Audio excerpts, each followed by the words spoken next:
Italy as a nation has certainly left its mark on the world, from the days of the Roman Republic to the Renaissance, and even to our modern day.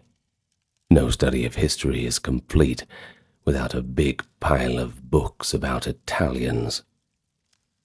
But there's something underneath the surface of it all, too. A story that you might not get in museums, and you might not see it hung in art galleries, but rather you will hear it spoken around campfires, to children before bedtime. Stories that live on in the hearts and collective consciousness of the Italian people at a very grassroots level. And that is the history and tradition of Italian folklore, which, like many European traditions, goes back far enough to make it quite difficult to trace. It's vibrant, it's complicated, it comes from the threads of ancient mythology, and it carries diverse regional customs and a dynamic history shaped by countless cultural encounters over thousands of years. And each story is unique, some whispered by ancestors beside humble hearths, others proclaimed loudly at festive gatherings beneath a Mediterranean sun. From the haunting legends nestled within the shadowy valleys of the snow-capped Alps, all the way down to the pastoral hinterlands of Tuscany, and further still to those sun-drenched shores of Sicily. Local tales have flourished alongside local traditions, and each has its distinctive local charm and resonance.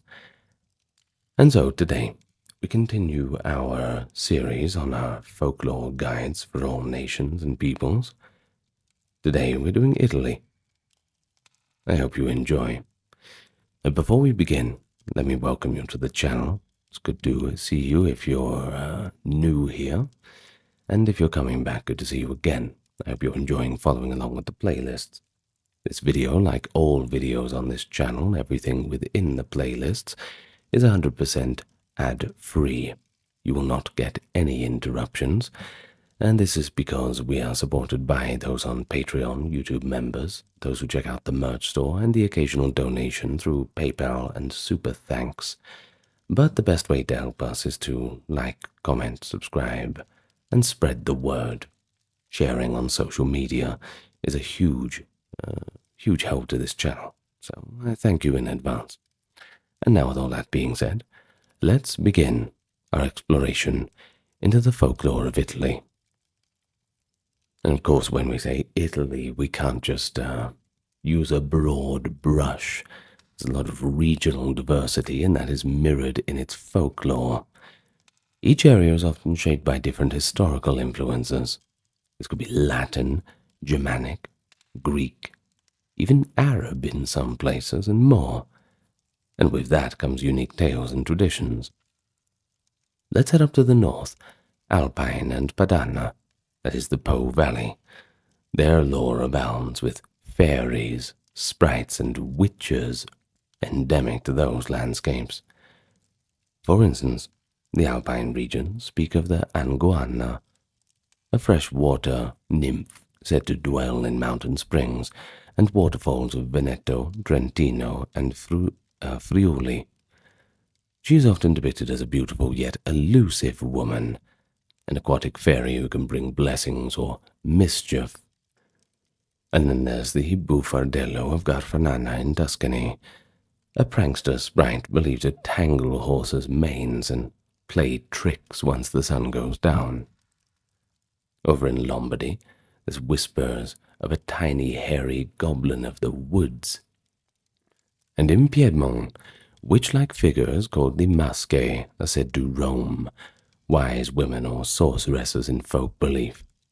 Sometimes benevolent healers, sometimes malicious spellcasters. It all depends on what story you hear. The Ligurian coast has its own witch, the Basura, who lurks in caves and forests. These northern tales often carry echoes of ancient Celtic or Germanic mythology, brought by long-ago invaders. Now it's all just blended up into a broader Italian tradition. Moving to central Italy, we find the heartland of classic Italian folklore, with influences from the Etruscan and Roman past. In Tuscany and Umbria, we find fairy tales that were first recorded in the Renaissance, and indeed, the Italian word for fairy tale, fiaba, gained currency here. A notable Tuscan legend is that of La Befana, the old woman who brings gifts on the Epiphany Eve. Although La Befana is known nationally, her lore is particularly strong in regions like Tuscany and Lazio. Written records of the Befana tradition date back to the Middle Ages. The earliest literary mention appears in the 16th century Italian poem, a 1549 poem written by Agnolo Firenzuola. It had a character reference to La Befana, marking the first time the figure entered the written record. Well, today, Befana is beloved throughout Italy as a kindly witch, albeit she flies on a broomstick, which is not the most pleasant sight, but she does deliver sweets to good children, and coal to the naughty ones. So you better be good.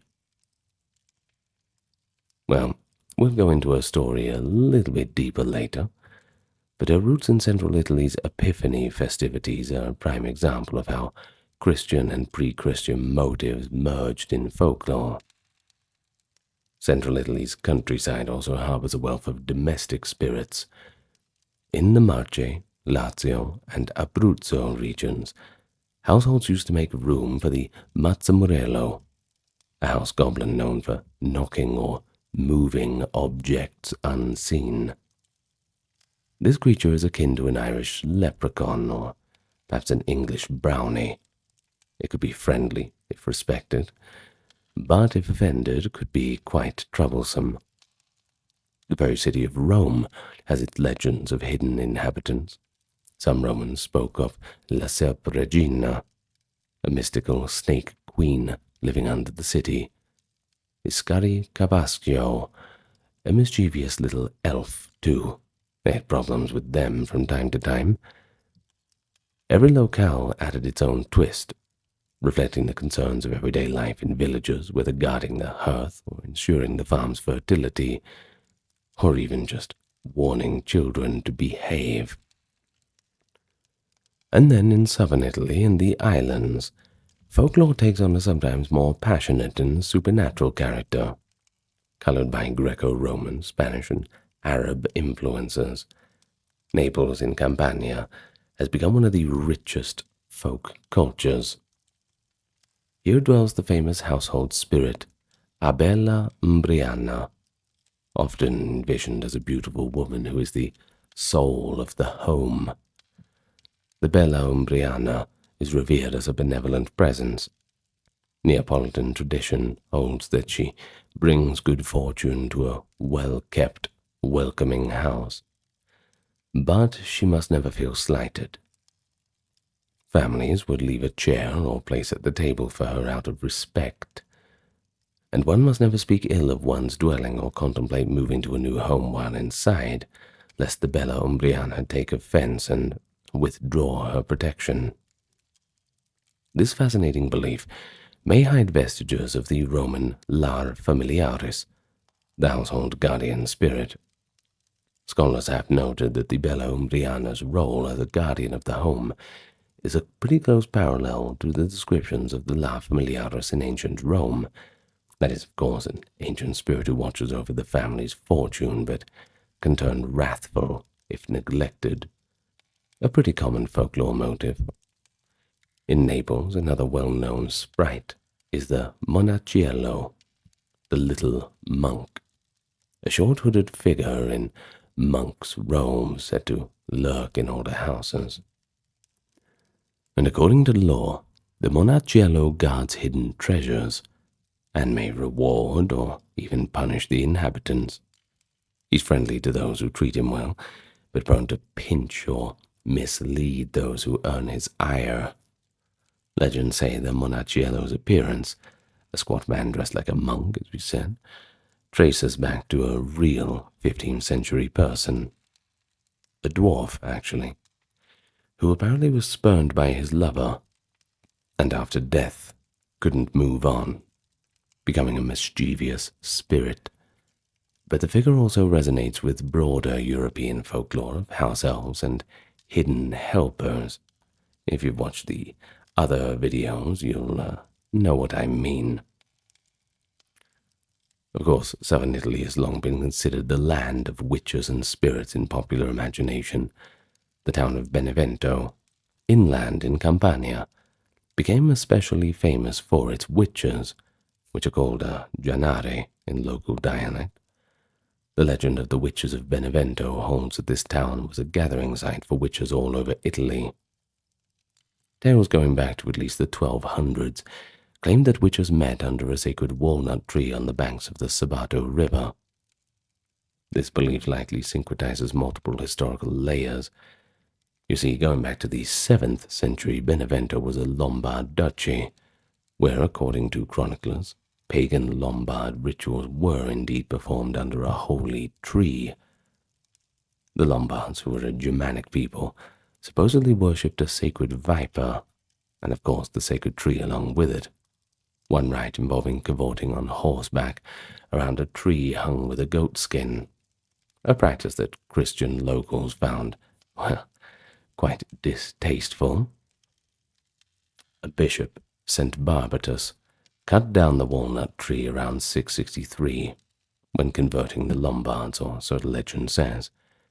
Yet the law persisted that an old walnut still stood at Benevento, where on certain nights, especially St. John's Eve in late June, witches flew in from near and far, and they held the great Sabbath. By the 15th century, this had become a fully formed popular legend. Women accused of witchcraft in the region confessed, under pressure, of course, especially pressure on the thumbs, I assume, to anointing themselves with flying ointment and flying through the air, crying out, "Ointment, ointment, send me to the walnut tree of Benevento." Well, what more evidence do you need? Well, at the walnut tree they would feast and dance with the devil and his demons, who often took the form of black animals like cats or goats. And after these nocturnal revelries, the witches were blamed for all sorts of ills in the countryside.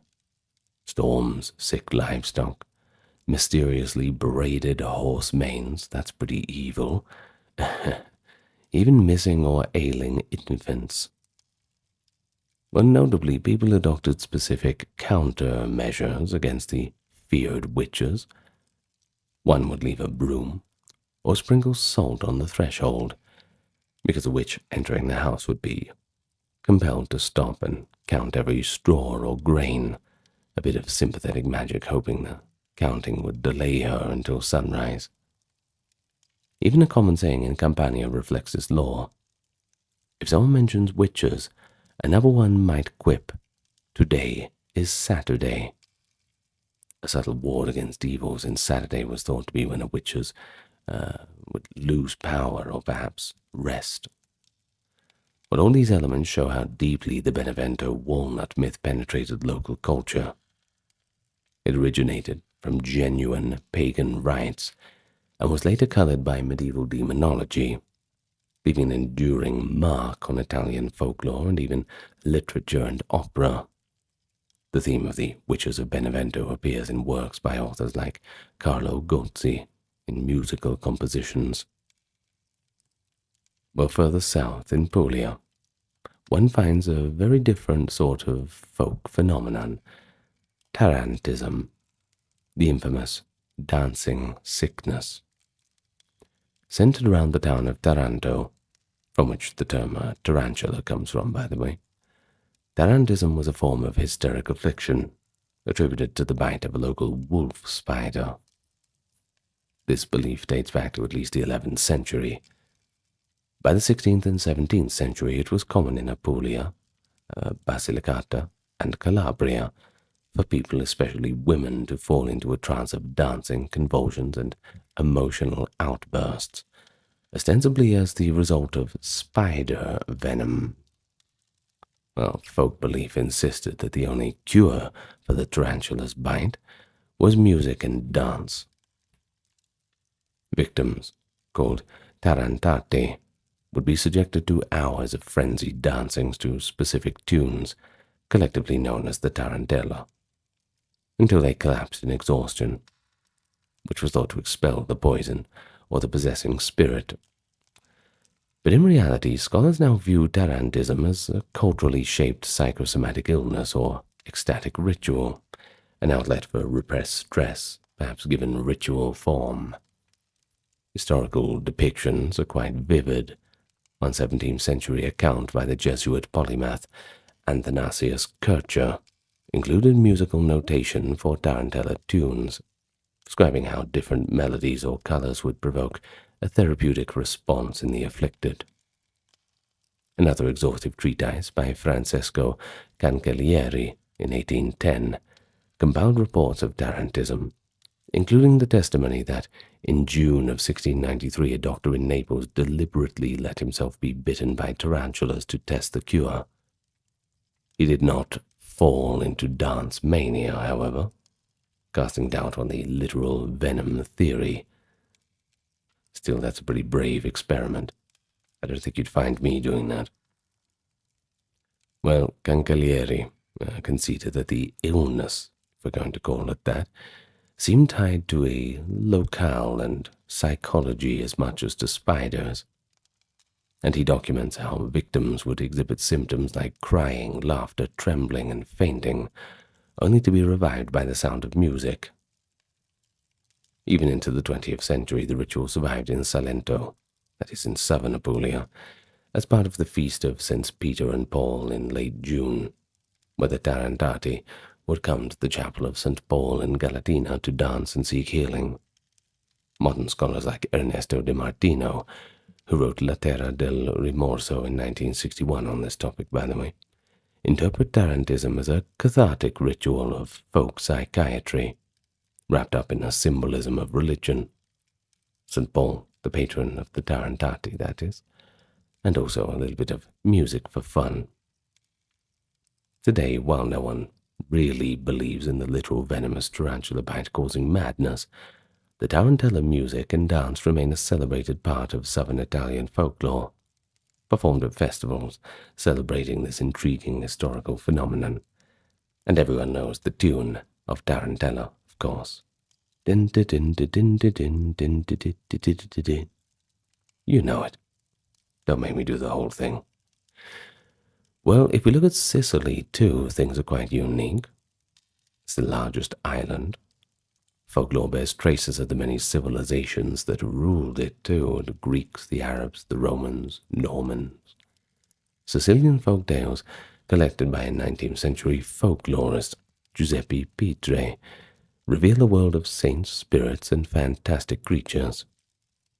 One especially intriguing Sicilian belief was in the donne di fora, that is, ladies from outside, also called donas de fuera in older documents.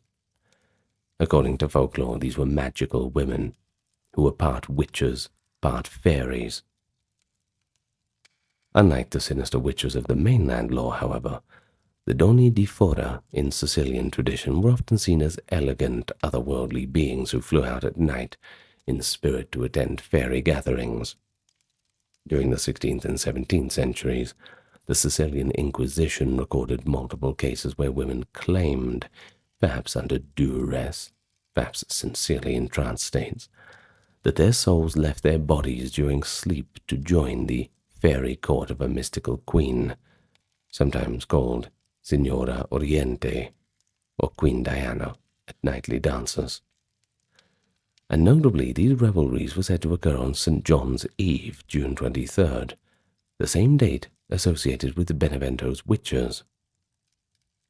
The parallel suggests a pan-Italian resonance of Midsummer Night as a time for otherworldly meetings. In the Sicilian version, however, the tone was less demonic and more fairy-like in its depiction. The Donna di Fora taught healing arts and acted as benefactors to those they favored, akin to fairy godmothers. Petre, in his extensive 1880s research, documented oral tales of these fairy witches, preserving incantations and folk perceptions of them. For example, Sicilian peasants distinguished between the malevolent witch, the Stria or Magara, and the benevolent Donna di Fora, who had supernatural powers but was not in league with the devil. And distinctions like that show that witchcraft in Italian folklore was not so monolithic. There were dark witches, and more friendly ones. There were healers, and there were also cursers, existing side by side in the popular imagination. And finally, Sardinia, the other major island, that has a character of its own. Sardinian folklore is often considered quite distinct owing to the island's isolation and preserved pre-Roman languages. Here we find the Janus, a tiny fairy woman said to live in the Domus de Janus, the prehistoric chamber tombs, and guard hidden treasures. Sardinia also has its share of witches. The Kogas were said to be female sorcerers who could transform into night creatures and suck the blood from infants, a clear parallel to the broader European streakers or night hags. But on the more benign side, Sardinia had the tradition of the Achabadora, a pretty complex figure, usually an older woman, who in folklore was said to ease the suffering of the dying, even according to some tales by performing a kind of euthanasia. Though not a witch in a malignant sense, the Acabadora's legendary role in communities adds to the island's mystical aura.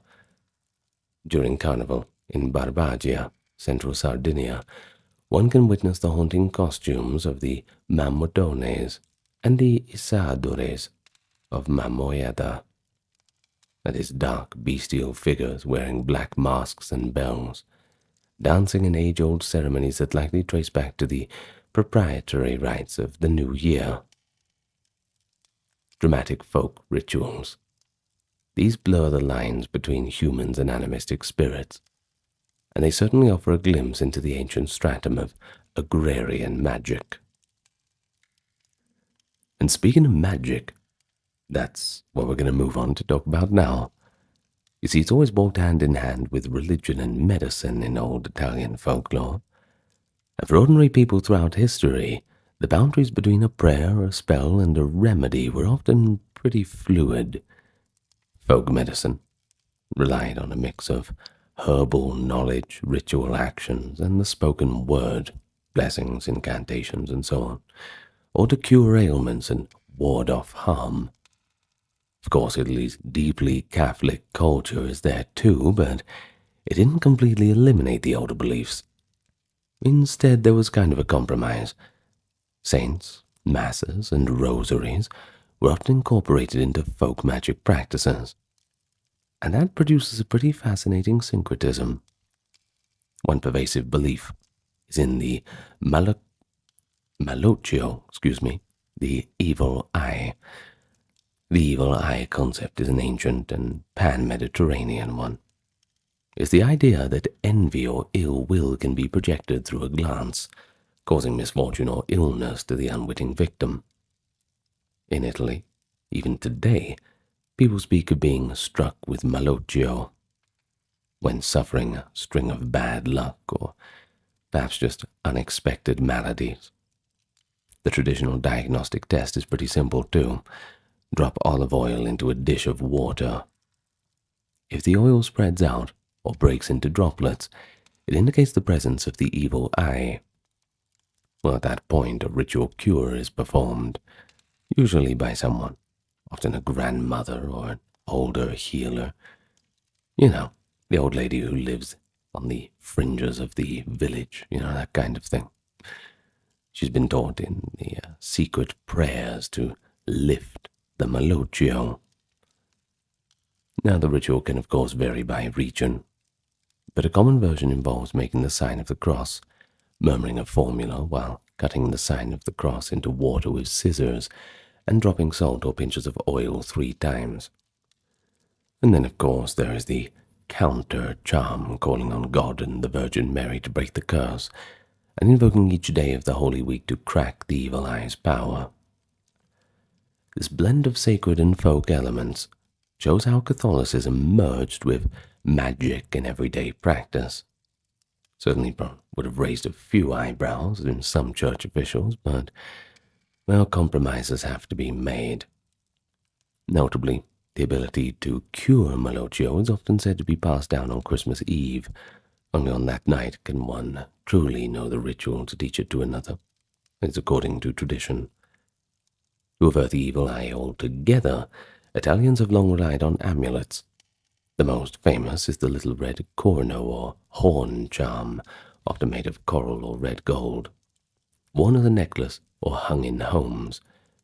Another is the mano fico gesture, a fist with the thumb tucked between the index and middle fingers, or its amulet form, a hand making the horns la corna.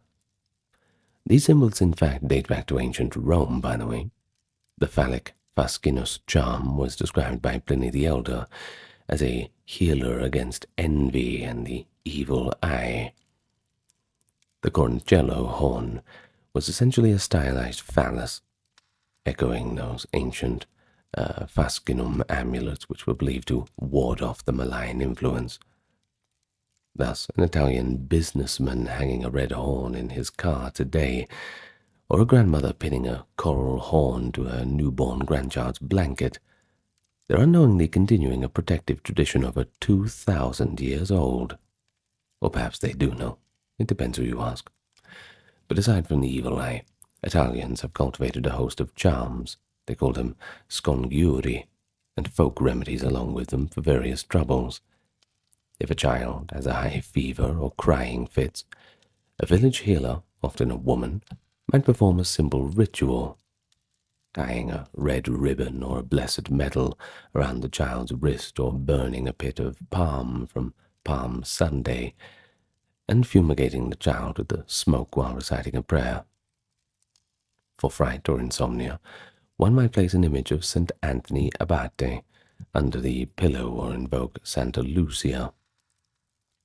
Folk prayers to Saints Cosmos and Damian were used to cure wounds and illness. These twin saints were widely venerated as healers in Italy, by the way. Now, rural healers were also known to use herbs with incantations. A famous example from antiquity that persisted in folk memory is the use of sage and olive oil for sprains, accompanied by a spoken formula. And in fact, one of the oldest recorded Italian spells comes from Marcus Cato the Elder in the 2nd century BCE. Cato, in his treatise De Agricultura, gave a recipe for treating dislocated bones.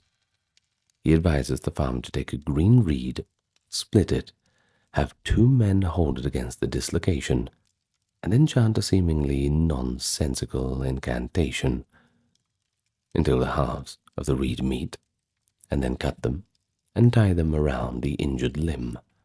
After this, for good measure, Cato says to repeat daily another charm.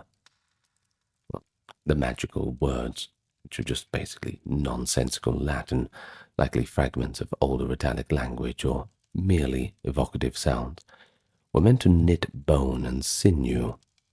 Remarkably, the core of Cato's ritual, a spoken charm plus a herbal application, survived in countless peasant remedies, where Latin prayers or gibberish formulas would be uttered while applying compress or setting fractures.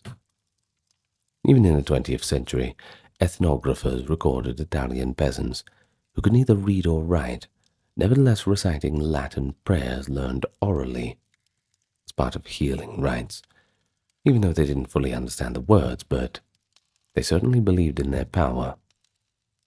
And that shows how incantations remained integral to folk medicine. Roman formal prayers always retained an incantatory quality. In practice, there was never a sharp line between praying to a saint for healing and commanding an illness to depart with some kind of spell.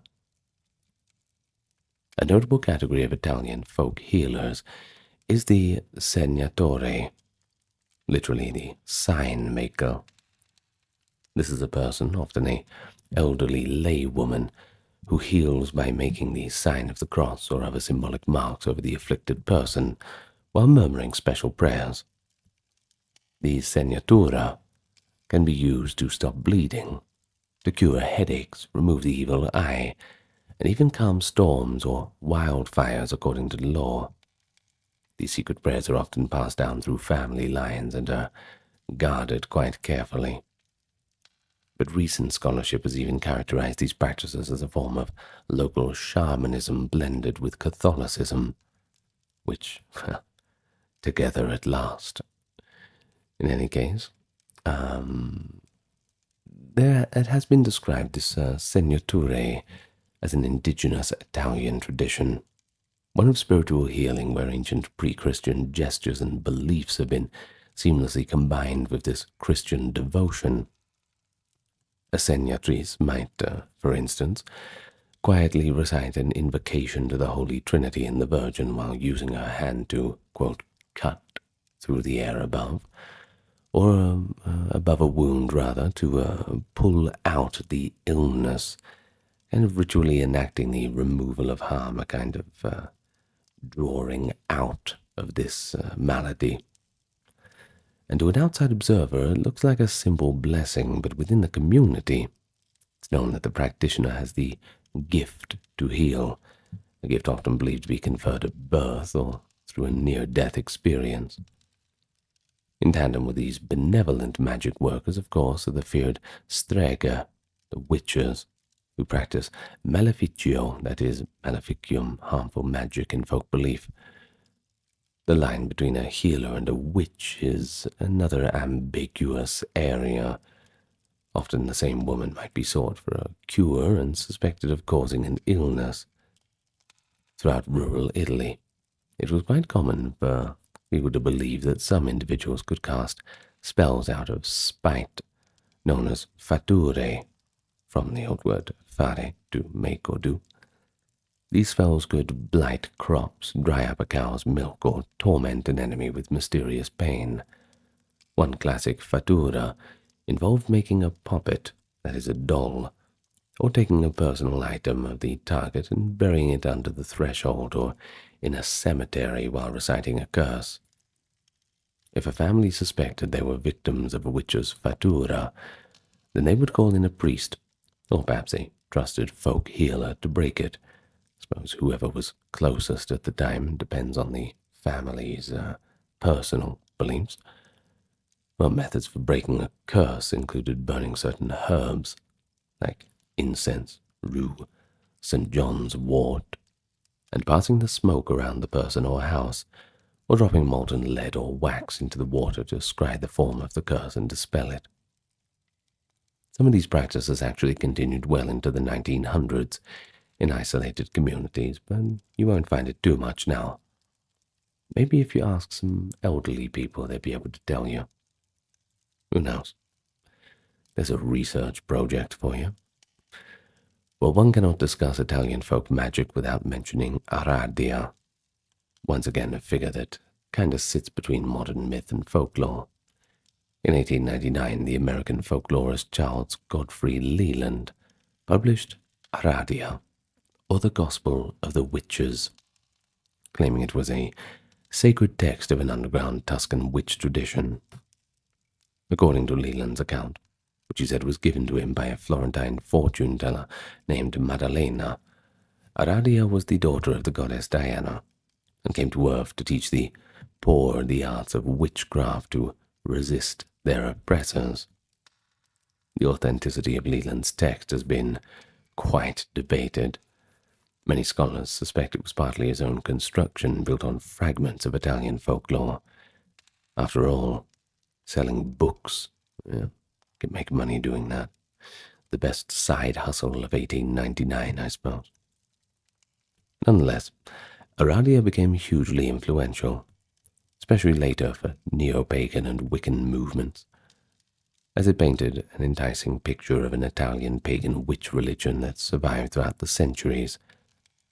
While Aradia herself was not widely known in Italian oral lore, the book did preserve a few genuine Tuscan witch beliefs. For example, it references the practice of gathering St. John's wort on Midsummer Night, the use of bread and salt in simple rituals, and the idea of Diana, the Roman moon goddess, as queen of the witches. All themes that resonate with the historical accounts of Italian witch folklore. I suppose, in a way, Leland's Aradia can be seen as a fusion of scholarly imagination with authentic folk motives. It shows how Italian folklore has continually inspired new interpretations, though I don't think the fortune teller who revealed the story to him would have been getting any royalties off the books. I'm sure it was complicated. But of course, certain figures stand out as pretty emblematic of Italian folklore in general. They recur across regions and time. We've already met La Befana, La Bella Umbriana, and the Benandanti in passing. So let's look at a few of them in greater depth. Well, perhaps the most iconic is the La Befana, a character where folklore and festive tradition meet. Befana is typically depicted as friendly, but a bit of a rickety old witch, flying on a broom with a sack of toys or candy. On the night before Epiphany, January 6, she visits children, filling their stockings with treats or, if they've been bad, lumps of coal, often actually sugar candy that looks like coal, which should be real coal if the kids are naughty and teach them a lesson. Well, she then sweeps the house before she leaves, a gesture said to sweep away the problems of the old year. But where exactly did Befana come from? The very name is a corruption, Epiphania, that is, Epiphany, indicating her role as a personification of that feast.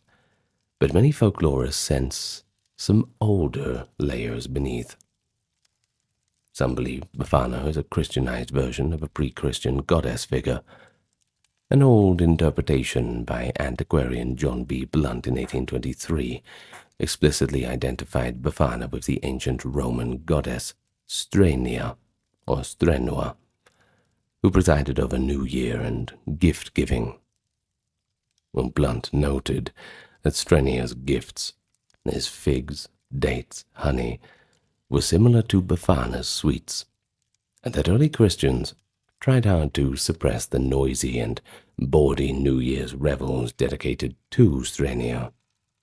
Indeed, in Rome during the early Empire, people exchanged gifts, or strenae, at the New Year's, a custom so entrenched that the church had to absorb it.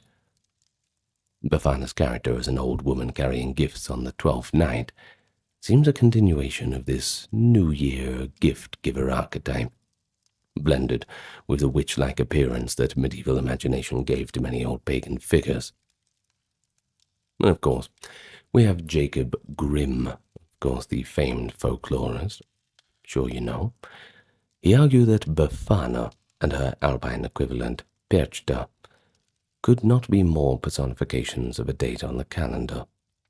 He found it more plausible that they stemmed from ancient goddesses of fate or of the moon, only later attached to the Feast of Epiphany.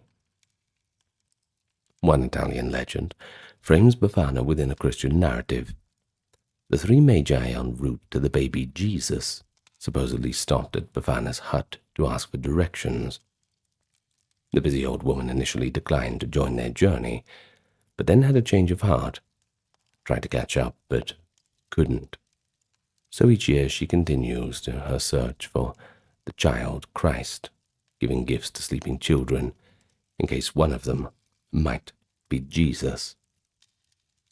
It's a gentle legend, likely a 19th century invention, but it coexists with the more rustic image of Befana as a crone who loves children yet revels in playful scolding. Befana's dual nature, benevolent and also a little bit fearsome, is aptly summarized like this by one folklorist who has said, "She is grandmotherly, but witch-like, ridiculous and beloved, domestic yet a wanderer, and dependent, yet feared and powerful. In any case, on January the 6th, Italy celebrates her with numerous festivals. In Urbania, a grand Befana festival draws thousands, and in Rome's Piazza Navona, a Christmas market is dedicated to Befana with stalls selling candies and mini broomsticks. The persistence of La Befana reminds us how a folkloric figure can adapt and endure, from possible ancient roots through medieval reimagining to modern holiday icons. She carries a layered history of Italian folklore, albeit in a rather ragged depiction. And of course, if Befana represents the kindly witch of festive tradition, the Benandanti of Friuli offer one of Italy's most fascinating cases of folk witchcraft in historical record. Now, the word Benandante means good walker, that is in the Friulian dialect, and these individuals, mostly peasants in the 16th century Friuli, claimed to leave their bodies in spirit and battle witches and evil in order to protect their communities. They considered themselves the antithesis of the maleficent witch. They were born with a special destiny, notably born with the caul, an amniotic membrane which in folklore signified the second sight or magical potential. And on certain nights of the year, especially the ember days at each season, the spirits would go forth.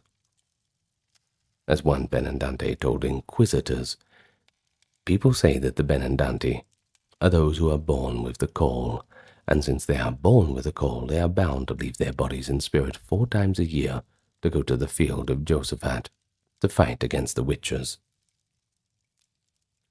Well, the purpose of these mystic battles was quite crucial. The fertility of the crops doesn't get more important than that in a medieval context. And it was said that if the Benandanti, armed with bundles of fennel, prevailed over the strega, the witches, armed with sorghum stalks, then the year's harvest would be abundant. If the witches won, famine might follow. This extraordinary belief system came to light when inquisitors in Friuli, then under Venetian rule, heard rumors of night-fighting magicians. Between the 1570s and the 1670s rather, dozens of Benandanti were interrogated. Now, historian Carlo Ginzburg's research into these trials in 1966, it's a work called I Benandanti, if you're interested, revealed a pretty startling clash of worldviews. You see, the Benandanti, in their own understanding, were devout Christians. They were folk shamans, if we're going to put it that way, who in a trance defended their neighbors from harm. They participated in processions of spirits, sometimes led by a queen or angel, and they explicitly denied worshipping the devil. However, the church inquisitors had a rigid notion of witchcraft. Women and men flying by night to secret gatherings could only mean witches consorting with demons. How else are you meant to take it? In any case, it doesn't look good from the outside, at least not to the church authorities. So over successive trials, the inquisitors effectively forced the Benandanti narrative into the orthodox witchcraft mold, transforming them from good protectors into accused witches themselves. By the early 17th century, Benandanti, under pressure, began confessing to the Sabbath stereotype, saying that, they went to the devil's feast, etc., that kind of thing, pretty much agreeing to anything they were told to agree to.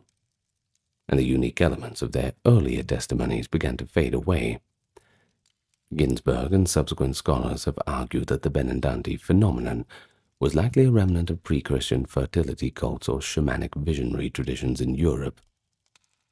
And indeed, parallels have been drawn to other night battles in European folklore, such as the Livonian werewolf, who claimed to fight for the harvest, or the cult of the Harnica in Romania.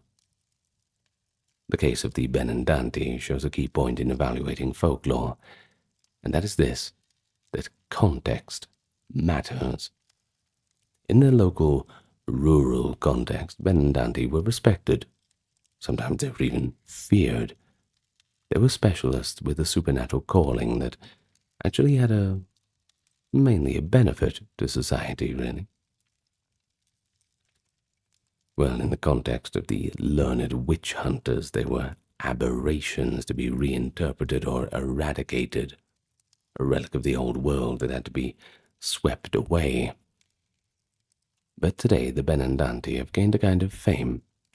They feature in novels, and even a folk rock band in Friuli named itself I Benandanti. You might want to go and have a listen to them. I've not listened to them, but I've heard of them. Well, their story bridges a folklore tradition and historical tragedy, and thanks to the Inquisition trial transcripts, we have an unparalleled window into a 16th century peasant belief system. And unlike many folkloric figures who survive only through oral tradition, the Benandanti speak to us in their own recorded words across centuries. Well, turning back to the realm of fairies and hidden folk, the Bella Umbriana of Naples, whom we have discussed, stands alongside a host of domestic and nature spirits that populate the Italian imagination.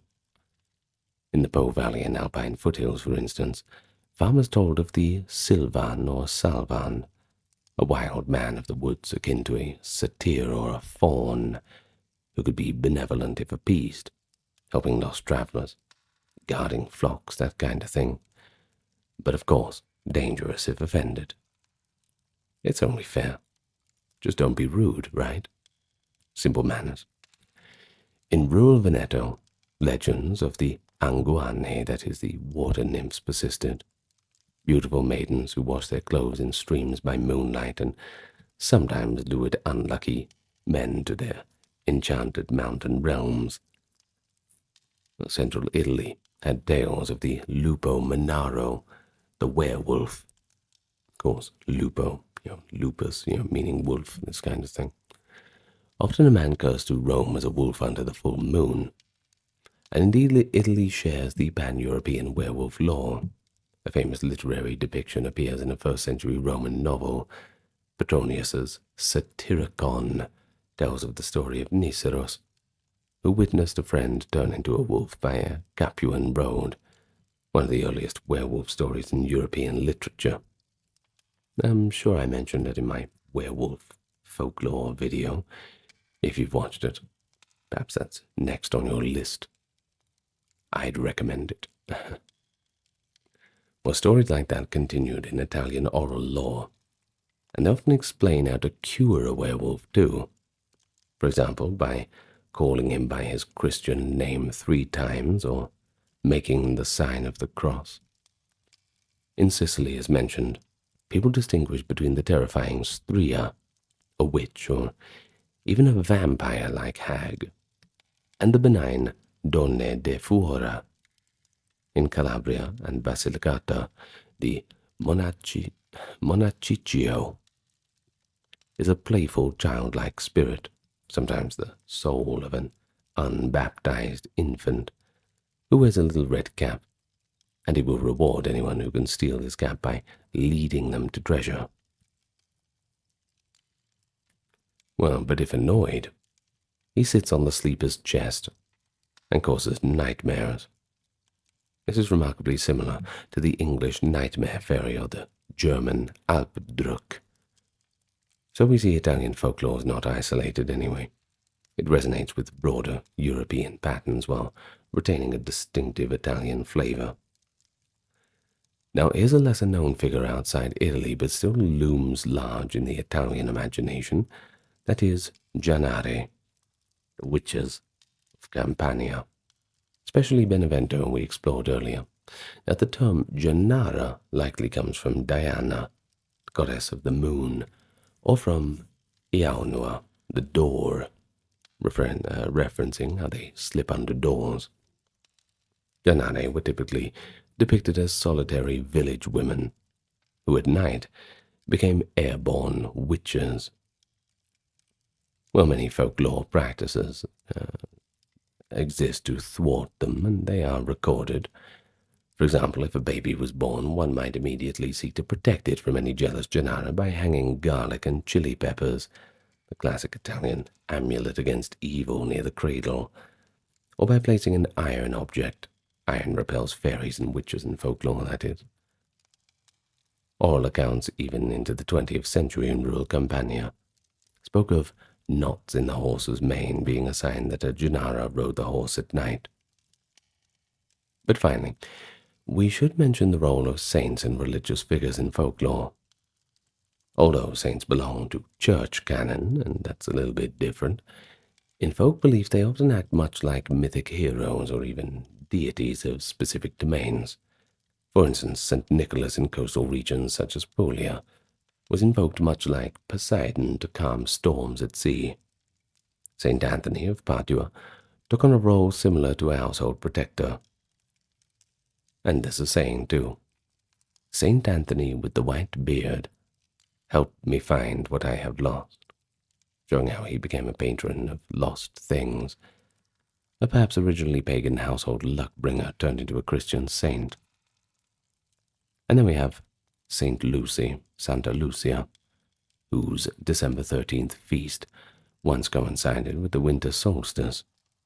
In Bergamo and other parts of northern Italy, it is said to bring gifts to children, much as Befana does in the rest of Italy.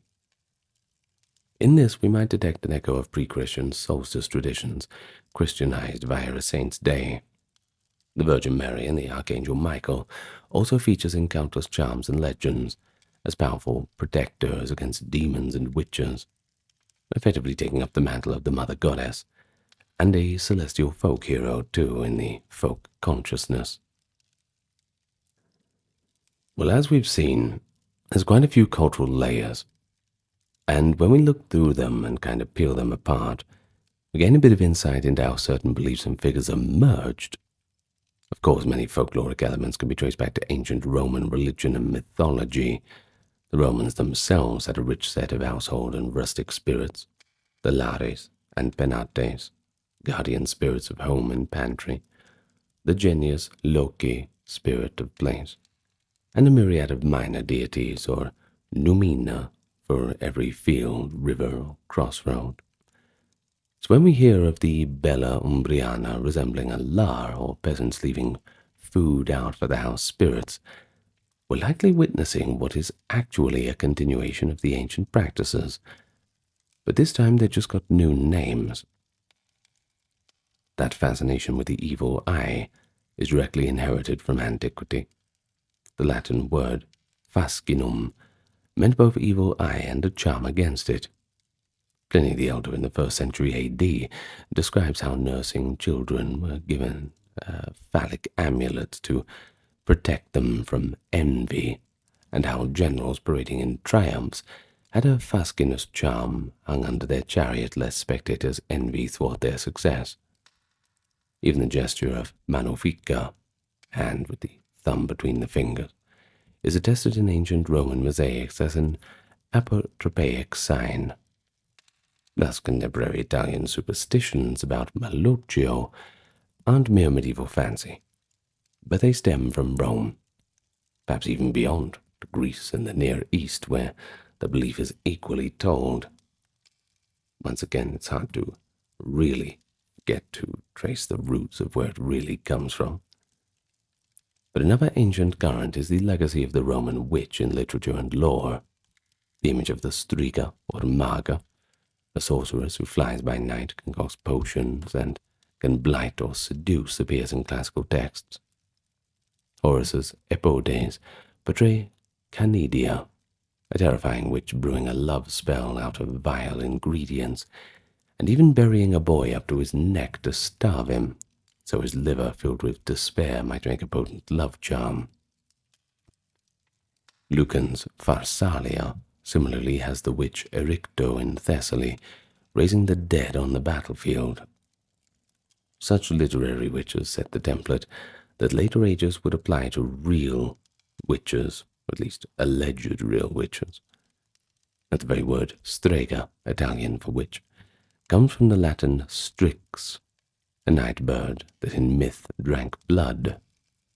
Already by the Augustan age, Strix meant a demonic night witch in popular belief. The early medieval Lombards in Italy had laws against women who claimed to ride out with Diana or Herodias by night. Notably, the Canon Episcopi in 906 AD recorded that some wicked women deluded by the devil believed they ride out on the backs of animals with Diana, the goddess of the pagans, through the night sky. The church in that text asserted such journeys were illusions, dreams wrought by the devil. An interestingly skeptical stance. Well, but it does show that by the 10th century, Diana, and perhaps Herodias, distorted as a supernatural figure, was embodied in popular superstition as a leader of a nocturnal spirit host. And this is a direct through line from Roman myth. Diana as a moon goddess and huntress, now identified with Hecate as a night deity, to Italian folklore where La Signora del Gioco, the lady of the game, was cited by the Benandanti for Sicilian Donna di Fiora as the leader of their night gatherings. The inquisitors of the 16th to 17th century were well aware of these classical allusions. They consciously linked contemporary witch tales to ancient superstitions. For instance, a judge in 1526 wrote of Benevento's witches worshipping a pagan goddess at a walnut tree, which we've heard of. Well, Renaissance scholars like Girolamo Tartarotti in the 18th century even wrote treatises arguing that the witches' Sabbath was nothing more than a denigration of the ancient Roman Diana cult, combined with a few hallucinations to grease the wheels. Now, the medieval period added its own elements, especially through the lens of Christianity. And as Christianity became dominant, the old gods were demonized or turned into fairy tales. The sacred female figures, Diana, Hecate, etc., they might survive as the queens of fairies or witch goddesses in whispers, but officially they were denounced as demons. The cult of the dead, or nature spirits, persisted among country folk in forms like processions of souls. The church over centuries vacillated between dismissing such beliefs as foolish and fiercely persecuting them as heresy. Italy experienced comparatively fewer witch executions than some other European regions, partly because Italian inquisitors were often skeptical of the wider claims of the Sabbath. For example, in the famous Friuli Benandanti trials, the initial inquisitor at Udine in 1575 was puzzled and somewhat incredulous, thinking the Benandati were superstitious but not really diabolic. Only later did the pressures of the era transform those trials towards the witch stereotype. In Sicily, inquisitors likewise noted that accused women talked of fairy-like gatherings rather than devil worship, which confounded the expected narrative, of course. Well, these Italian cases likely preserve fragments of ancient fertility rites or shamanic visionary experiences, a cultural substratum of agrarian religious practice that endured in folkways, not as organized cults, but diffused beliefs, at least until the modern era. Well, another thread is the medieval Christian folklore of saints and miracles, which added quite richly to Italy's oral traditions. Tales of saints slaying dragons, St. George, or wandering the countryside in disguise became part of local lore. The cult of certain saints blended with earlier practices. For example, St. John's Day, June 24th, close to the summer solstice, became imbued with magical practices. Collecting St. John's wort, the herb named after the saint, of course, to hang on doors for protection, leaping over bonfires, a widespread European midsummer custom, and an old Italian custom of women performing divinations with wild fennel and water on St. John's Eve to see their future husband or to gain protection. By the way, note that fennel connection to be Benandanti battles on St. John's Day. Well, it is significant that in lore, witches' great gatherings often happen on the eve of St. John, especially Midsummer Night, which suggests that the revelries of an ancient solar festival lived on in a distorted form. Well, in any case, Christian feast days also provided a sanctioned structure in which old seasonal rites and mythic figures could continue in a folkloric guise. And by the early modern period, we also have written records by educated observers of folk customs. One such observer was Giuseppe Pitre, 1841 to 1916, a Sicilian doctor turned folklorist who collected an astonishing array of folk beliefs, remedies, and tales in Sicily, kind of like an Italian Grimm. Pitre's multi-volume works, published in the 1880s, served as primary sources for how people at the time practiced folk medicine and magic. For instance, he described the procedure to remove the evil eye in detail that we went through, and reported Sicilian incantations and dressing the lusangu, blood, to stop hemorrhages, or the distinctions Sicilians made between different types of witches. Scholars consider Pitre's documentation so thorough that it provides a snapshot of a largely oral culture just before it faded out with modernization. Likewise, in the north, researchers like Angelo di Gubernatis and Domenico Comparetti in the 19th century wrote about Italian folk myths and legends, linking them to Indo-European mythology. They often indulged in comparative mythology, seeing the Italian peasants' customs echoed of Vedic or Norse lore, a perspective that sometimes stretched the evidence, but nonetheless highlighted Italy's place in a wider Indo-European context.